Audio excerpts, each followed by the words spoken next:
الحمد لله وسلام على عباده الذين اصطفى، وبعد.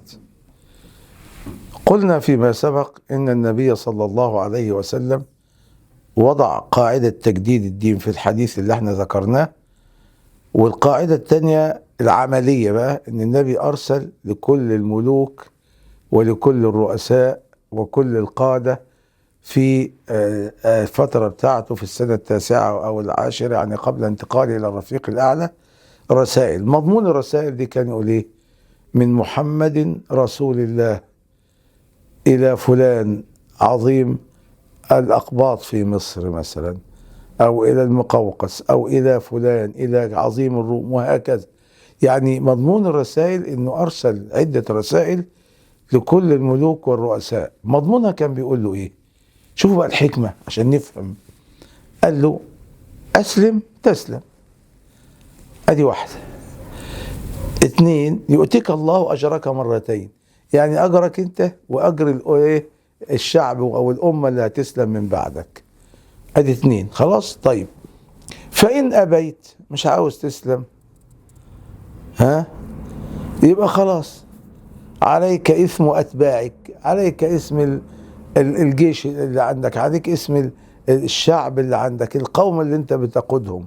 يعني انت متحمل أوزارهم لو ما أسلمتش، وهتاخد أجر مرتين لو أنت أسلمت وهم اتبعوك في هذا. لا، قال له: إن لم تسلم وتدخل الإسلام سأقتلك أو سأفعل بك كذا وكذا. هي دي بقى الرحمة اللي خاطب بها النبي صلى الله عليه وسلم الملوك والرؤساء في الفترة دي. في من الملوك أو القادة كان عندهم حكمة،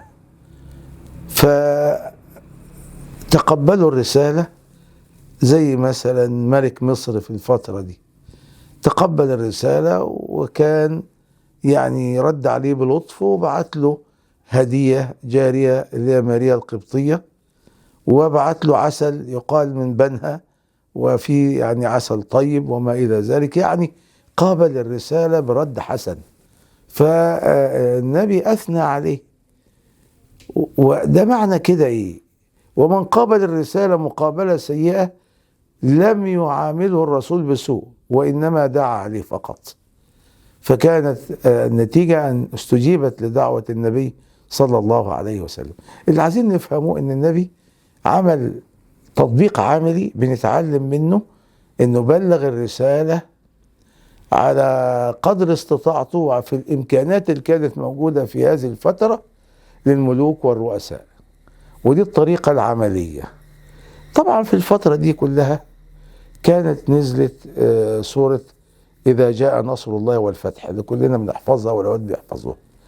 لما نزلت السورة دي قالوا والله احنا عبد الله بن عباس وسيدنا عمر قالوا ان احنا يعني بنشعر بمعنى خفي او رمزي من نزول هذه السورة، كأن الله يعني بينعي النبي صلى الله عليه وسلم، لأنه خلاص بيقول له: إذا جاء نصر الله والفتح ورأيت الناس يدخلون في دين الله أفواجا فسبح بحمد ربك واستغفره إنه كان توابا. في بعد ذلك يبقى النبي قام بالمهمة وبلغ الدعوة وانتهت مهمته، يبقى كأنها فيها إشارة إلى قرب أجل النبي صلى الله عليه وسلم.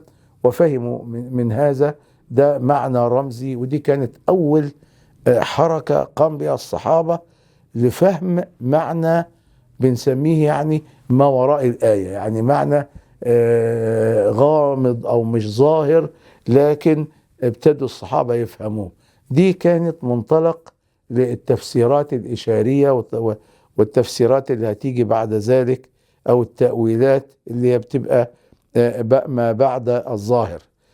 هذه الحركة كلها بتقاعد لهذه الأمة قواعد مهمة جدا تنفعها في مستقبلها.